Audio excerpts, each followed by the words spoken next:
So waves have a frequency, and frequency usually gets the symbol nu. It looks like a little V and stuff, and you can write it as V as far as I'm signed. That's okay. Now, frequency is technically the waves that go by per unit time, but almost everyone uses cycles per second or waves per second, which is what that means. So anyway, all radiation, and this is kind of cool, but all radiation has a relationship. Remember how we saw how as wavelength goes up, frequency goes down, and as frequency goes up, wavelength goes down? Well, that's because if you're in like a vacuum, wavelength times frequency equals c, and c is called the speed of light. Speed of light is going to be something we're going to use from here all the way in through Chem 223, 2.998 times 10 to the 8th meters per second. And if the speed of light is a constant, then you can maybe see that if wavelength goes up, the frequency has to go down. And if the frequency goes up, then the wavelength has to go down.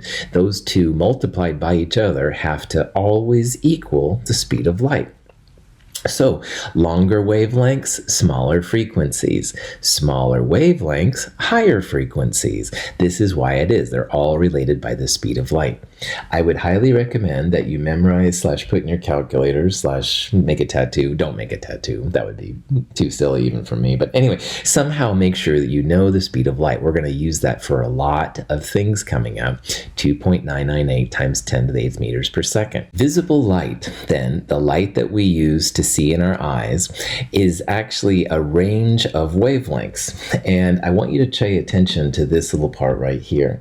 Notice here how on the right-hand side we have a bunch of nanometers. Now remember, nano is one of the metric prefixes. Nano is 10 to the minus 9. There are 10 to the minus 9 meters per nanometer. So it's a very small unit of measurement. However, the difference between like red light and blue light has to do with the wavelength. Red light is closer to 700 nanometers. On the other hand, blue lights are closer to 400 nanometers. So it's kind of cool. You can see the difference. So if you look around you right now, you're seeing different wavelengths and stuff coming into your eyes. Our eyes are really good at observing, if you will, changes in this particular wavelength region, which is pretty cool.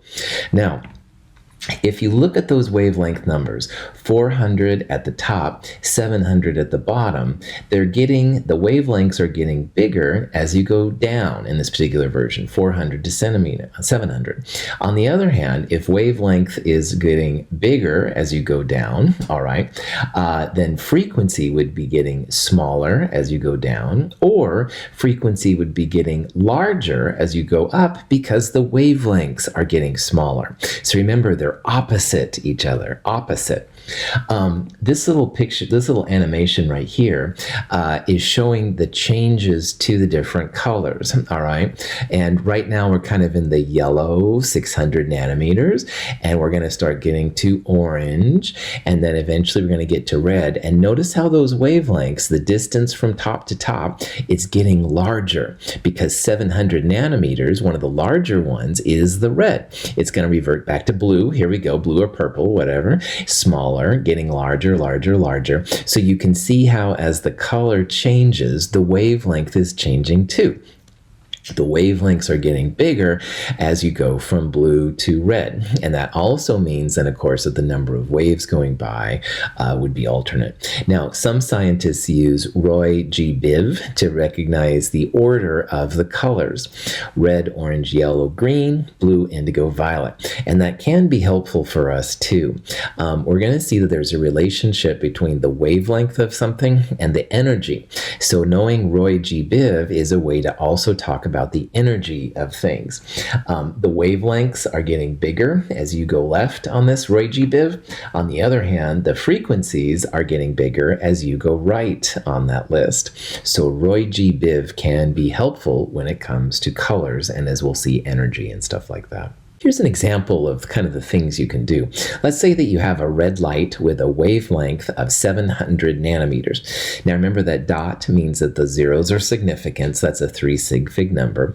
Let's calculate the frequency of the red light. No problem.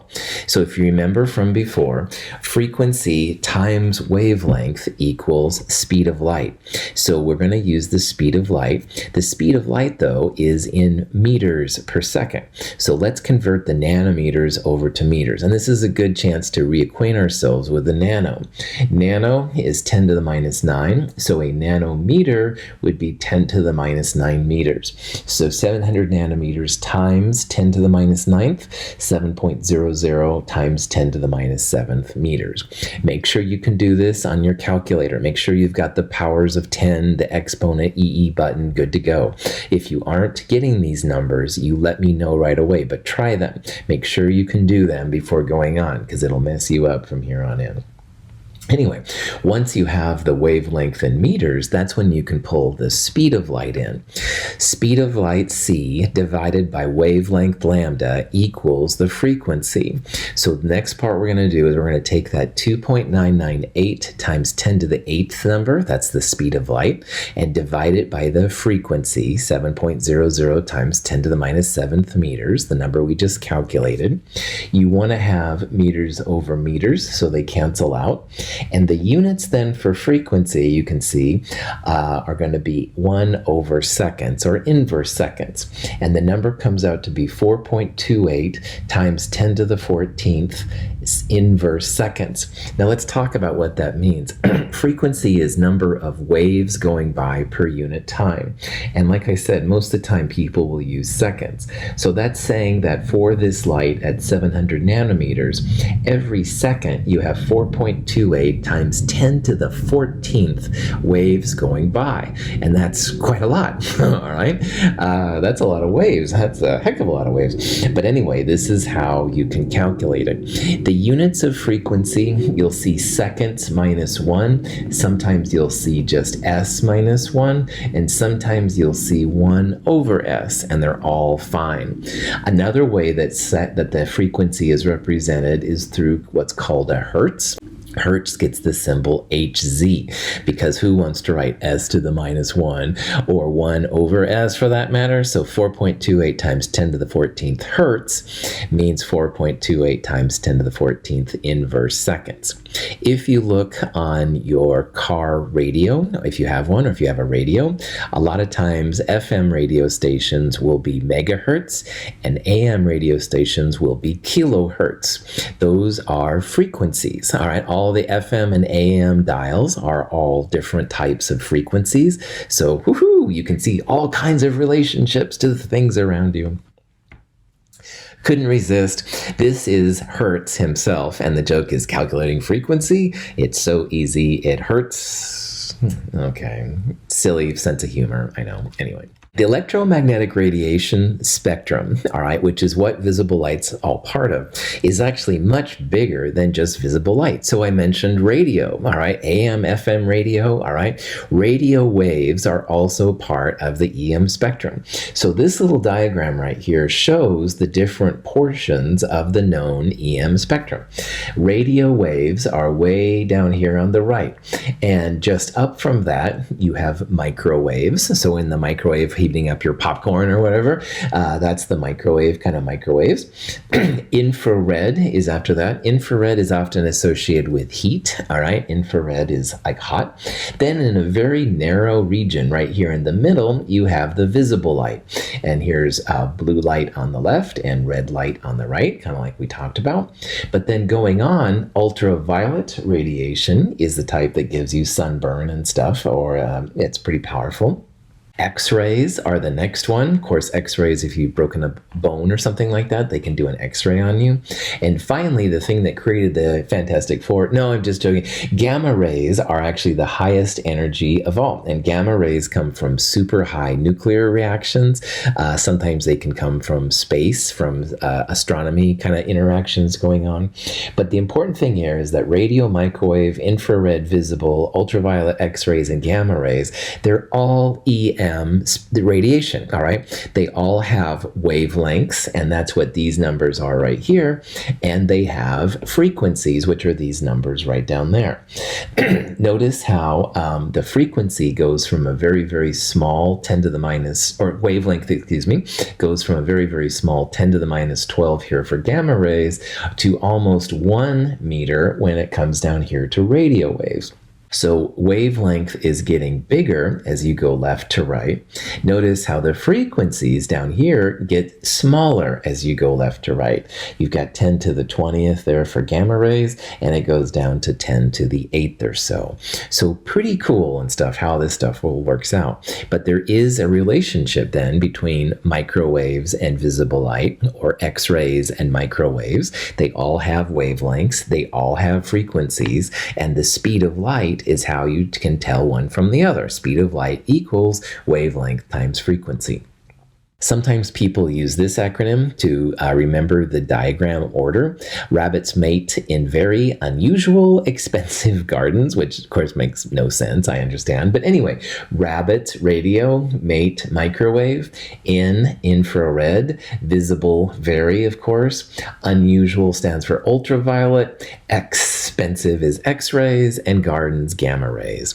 And again, just like we've seen before, there's going to be a relationship between these and energy, so it's a good thing to know. Notice the blue arrow right there. It says increasing frequency, increasing danger. We're going to see why that's the case here in a little bit, but it's pretty true. Like ultraviolet will give you a sunburn if you're out in the sun too long. X-rays, people will always put those lead aprons on at the dentist if you do them. And gamma rays, you really just don't want to be around at all if you can help it. So anyway, there's a reason for it, and we're going to look at that here coming up pretty soon. Which of the following produces radiation having the highest frequency? Now, highest frequency and would be the lowest wavelength, but that's not what we're worried about here. Now, using this chart up here, this is pretty easy. We just talked about how increasing frequency means increasing danger. So the right side would be the highest frequency, and the left side would be the lowest of them. So we have here microwave, we have here FM radio, and radio is radio, okay? Radar is a type of a radio wave as well. Radar stands for radio detection and recognition, if I remember the acronym right, but it is a type of radio. And then finally, there's cosmic rays. Well, cosmic rays are actually particles kicked out by the sun when the sun is reacting, so that's not a type of electromagnetic radiation. And since FM radio and radar are basically radio waves, we would say that microwaves have the highest frequency. It's just to the right of radio waves, highest frequency, and the other two would be smaller frequency, and cosmic rays doesn't count. Darn it.